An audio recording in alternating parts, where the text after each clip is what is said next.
Dear viewers, welcome to our channel. Subscribe to receive more stories every day.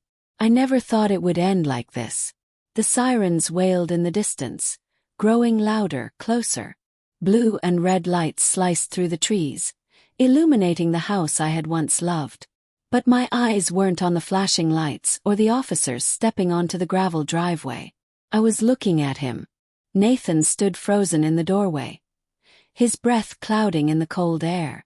For a moment, it was just the two of us, staring at each other, the past and present colliding like a car skidding off a cliff.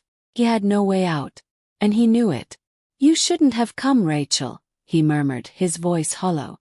I tightened my grip on my phone. My hands were still shaking, adrenaline racing through my veins. My heart thundered in my chest, a deafening beat that drowned out the distant voices of the police behind me. "You shouldn't have taken them," I whispered. His eyes darkened. Then everything unraveled. 2 years earlier, I used to think of betrayal as a sharp, sudden thing. A knife in the back, slap across the face. A single, devastating moment that split your life into before and after. But the truth, betrayal is slow, fraught. It starts like a hairline crack in the foundation, so small you don't even notice. Until one day, the whole damn house comes crumbling down. And for me, that day was our anniversary. 10 years of marriage. 10 years of believing in a man who had been lying to me the entire time. I should have known something was wrong when he came home late, the scent of another woman's perfume still clinging to his clothes. I should have known when he looked me in the eye and told me he had to go on a business trip last minute. I should have known. But I didn't. Not until I walked into that hotel room, my fingers trembling as I gripped the keycard I had stolen from his jacket pocket. Not until I saw her. A woman half-dressed, tangled in white hotel sheets. Nathan standing beside the bed, his shirt unbuttoned, his wedding ring tucked away in his pants pocket. He turned toward me so slowly, like his brain was still catching up. "Rachel," he breathed. That was all he said. I don't remember much after that. Just the sound of my own heartbeat pounding in my ears. Just the way my fingers went numb as I let the keycard slip from my grasp. And then I turned around and walked out. By the time he caught up to me, I was already throwing my wedding ring onto the pavement. "Rachel, wait," he begged. "It's not what you think." I laughed. Hollow, broken sound. "It's exactly what I think." And with that, I got into my car and drove away from the wreckage of my marriage. The divorce and the custody battle. If I thought catching him cheating was the worst part, I was wrong. The real nightmare began when I filed for divorce. Nathan didn't want to let go. He begged, he lied, he manipulated like he had always done. And when I didn't cave, he turned ruthless. "You're overreacting," he told me. It was one mistake. It wasn't.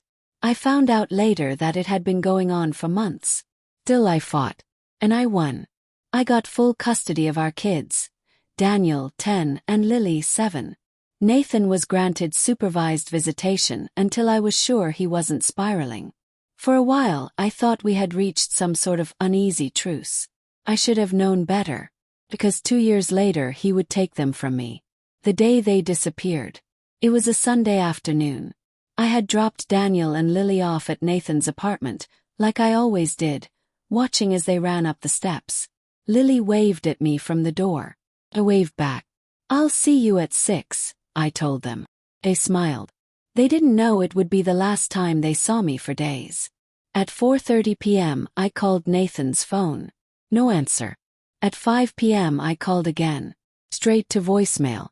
At 5:30 p.m. my stomach was in knots. My fingers were cold, my breath short. Something was wrong. I drove to his apartment, pounded on the door, shouted his name. Silence. Then I tried his neighbor. "Have you seen Nathan?" I asked, my voice trembling. The woman hesitated. Then carefully she said, "They moved out yesterday." The words slammed into me like a freight train. Felt nauseous. The walls of the apartment complex suddenly felt too close. The air too thin. I staggered back. "No," I whispered. "No, that's not possible." But it was. Nathan was gone. And my babies were with him. The race against time. I don't remember how I ended up at the police station. I must have driven there, but my brain refused to process anything except the empty, yawning panic consuming me. My ex-husband took my kids, I gasped. He's gone. I don't know where. The officer on duty asked for details. I gave them everything I could, but it wasn't enough. We'll put out an alert, they told me. But these cases take time. Time I didn't have. Because I knew, with a bone-deep certainty, that Nathan had been planning this for weeks. The sudden move. The silence. The disappearance without a trace. And then, like lightning slicing through a storm, I realized something. I knew exactly where he had taken them. Place far from the city. A place where no one would find him unless they knew where to look. Cabin. Nathan's grandfather had left it to him years ago. A secluded house buried deep in the woods. He used to joke about it. If I ever disappear, he'd laugh, you'll know where to find me. I wasn't laughing now. I turned to the officer. I know where he is. The officer hesitated. Ma'am, we have procedures. I was already moving. Already racing to my car. Already speeding down the highway. Headlights cutting through the night. I didn't care about procedures. I didn't care about rules. Nathan had taken my children, and I was going to get them back. The road twisted like a dark vein through the forest, stretching endlessly ahead of me. My headlights barely cut through the thick night, and every shadow between the trees looked like it could be him. Nathan. I gripped the steering wheel tighter, my breath coming in shallow bursts. The speedometer crept higher, but it still wasn't fast enough. My babies were out there, alone with him, and every second wasted felt like another nail in my coffin. I tried calling his phone again. Straight to voicemail. Tried Daniel's. Nothing. My stomach twisted. Nathan had been planning this. The move, the silence, the sudden disappearance. It wasn't an impulse decision. He had been waiting. Waiting for the perfect moment to steal them from me. The idea that my kids were alone in that house with him made my skin crawl. Nathan wasn't a violent man. He was manipulative, cruel in the way only a liar could be, but I had never thought he was capable of this. But maybe I never really knew him at all. The road stretched for miles. My pulse pounded against my temples. And then, finally, I saw it. Cabin. It stood eerily still in the middle of the clearing, the porch light casting a dim golden glow against the dark woods. The same house where we had spent summers together, back when I still believed in us. Nathan's car was parked outside. He was here. And so were my kids. I killed the engine, my breath unsteady. Behind me, 2 police cars pulled up, their sirens off but their lights flashing silently against the trees.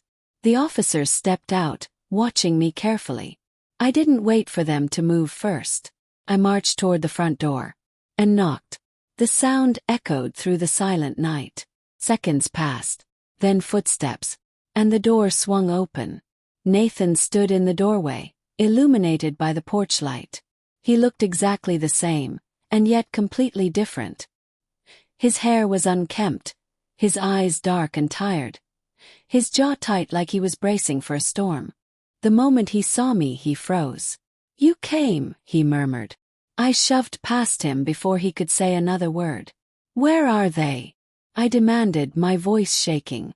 Nathan sighed, shutting the door behind me. "Upstairs," he said. "They're safe, Rachel. I swear." I turned to face him, my nails digging into my palms. "Safe," I repeated, my voice sharp with rage. "You kidnapped them, Nathan. Do you understand that? Police are outside. This is over." Nathan exhaled, rubbing his temples. "You think I wanted this," he muttered. "You think I wanted to run. You took my children."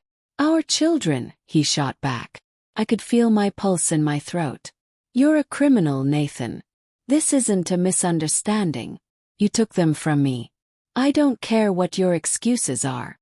Nathan's jaw tensed. I had to. His voice was so strange. So distant, almost hollow. I narrowed my eyes. "What the hell are you talking about?" Nathan swallowed hard, running a hand down his face. I know you won't believe me, but I did this to protect them. Scoff. Protect them from what? Me. His silence sent a ripple of unease through me. I turned away from him and stormed up the stairs. My heart slammed against my ribs with every step. My hands felt numb as I reached the top landing. There were only 3 doors. One was a bathroom. One was a bedroom. And the last one. Pushed it open. Daniel and Lily sat on a mattress on the floor, blankets tangled around them. They looked up at me with wide, frightened eyes. Mom! Daniel's voice was hoarse. I rushed forward, dropping to my knees and pulling them both against me. I'm here, I whispered into their hair. I've got you. Lily clung to me, her tiny fingers curling into my shirt. I told you, Daniel, she murmured. I told you she'd come. My throat burned. Of course I came, baby. I'll always come. Then Daniel tensed in my arms. You shouldn't have, he whispered. I pulled back, my heart pounding. What? He looked at me, his lip trembling. Mom, Dad said we had to leave because something bad was going to happen. He said someone was watching us. I turned sharply to Nathan, who stood in the doorway, watching us with an unreadable expression. You put that in his head, I hissed. Nathan shook his head. It wasn't in his head, he said quietly. It was real. A sharp knock at the front door made all of us jump. The officers. Nathan exhaled. Rachel, he said, his voice urgent now, his entire body tensing. Please, don't open that door. My stomach twisted. They're the police, Nathan, I snapped. You can't keep pretending this is some conspiracy. Nathan shook his head violently. No, Rachel. You don't understand. They're not here to arrest me. I stared at him. What? Nathan's face was pale now. They're here to take the kids. I let out a breathless laugh. Nathan, stop. You sound insane. Then I heard it. The lock turning. The doorknob twisting. The officers were letting themselves in. A sick feeling spread through my chest. I turned back to Nathan, but his face told me everything I needed to know. Something was deeply wrong. A slow, creeping realization slithered up my spine. Nathan had been trying to escape. He had been trying to protect them. But from who? The footsteps were slow, deliberate. Coming up the stairs. My breath hitched. Nathan reached for me. Rachel, he whispered. Run. And then, the lights cut out. The house plunged into darkness. Lily whimpered against my chest. Daniel let out a sharp breath. And in the silence, just before the chaos began, third voice spoke. Controlled. You should have listened to him, Rachel. The voice sent ice through my veins. 'Cause I knew it. I turned toward the staircase, my body rigid with terror. And standing there, bathed in shadows, was my brother. The darkness swallowed the room whole. For a second everything was silent. Then the sound of slow, deliberate footsteps echoed up the staircase. I tightened my grip on Daniel and Lily, my pulse slamming against my ribs. My mind refused to catch up, refused to process what I had just seen. My brother. Standing there. His silhouette framed against the hallway light. Nathan's voice was urgent now, but low. Rachel, listen to me. Take the kids. We need to move. Stay where you are, Ethan interrupted. I barely recognized his voice. It wasn't the voice of the man who had held me after my divorce, who had promised me I would never be alone in this. It was cold, commanding. Lily whimpered in my arms. Daniel tensed beside me, his small fingers digging into my sleeve. My throat felt dry. Ethan. He exhaled like this was exhausting for him. I told you to leave this alone, Rachel. But you never listen. My body turned to ice. Nathan moved first. He stepped between me and Ethan, his stance rigid, protective. You set me up, he said, his voice a low snarl. You made it look like I kidnapped them. Ethan let out a small chuckle. Technically you did. You tipped off the police, I whispered. The pieces were slamming into place. You knew where Nathan was the whole time. Ethan tilted his head slightly, like I had said something amusing. Rachel, he murmured. Who do you think gave him the idea to run in the first place? My breath caught. Nathan went rigid beside me. You. His voice faltered. You wanted me to take them. Ethan shrugged. Not forever. Just long enough to make sure you were desperate enough to bring them back to me. A sickening realization spread through me. This had never been about Nathan. Had always been about the kids. I took a slow step back, pressing Lily closer to my chest. Why? My voice barely worked. Why are you doing this? Ethan sighed. Because, Rachel, you're not capable of protecting them. A chill slithered down my spine. Nathan moved closer, his voice tight. You don't get to decide that. Really? Ethan asked. And what do you think happens next, Nathan? You're a criminal now.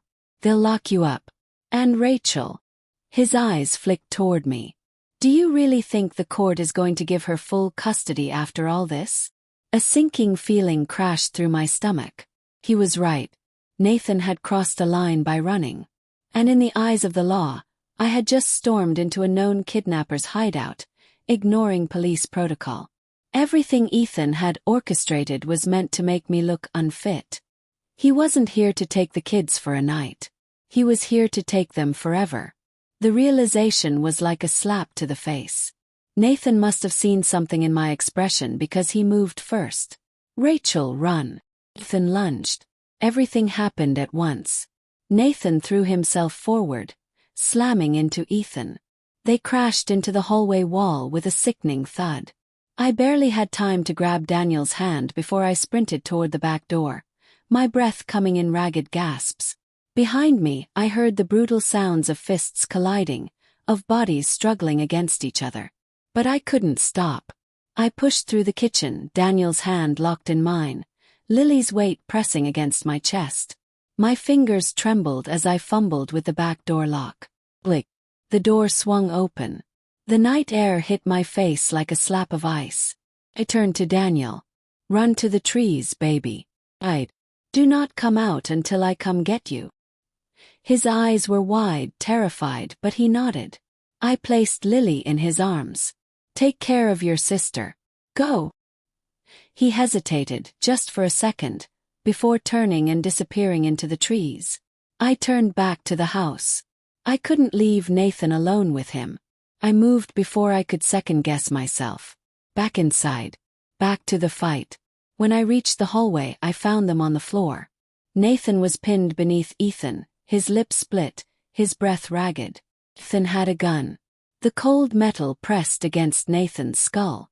My body locked up. Ethan, I whispered. He looked up, as if noticing me for the first time. Something dark and twisted flickered in his expression. You should have stayed outside. Nathan gritted his teeth, blood running down his chin. You won't shoot me, he rasped. Ethan let out a breathless laugh. Why? He cocked the gun. Because I'm your brother-in-law? No, Nathan murmured. And then, in a movement so fast I barely saw it, he wrenched the gun upward. The shot rang out. A deafening explosion. For a second I couldn't breathe. Ethan collapsed, the gun clattering to the floor.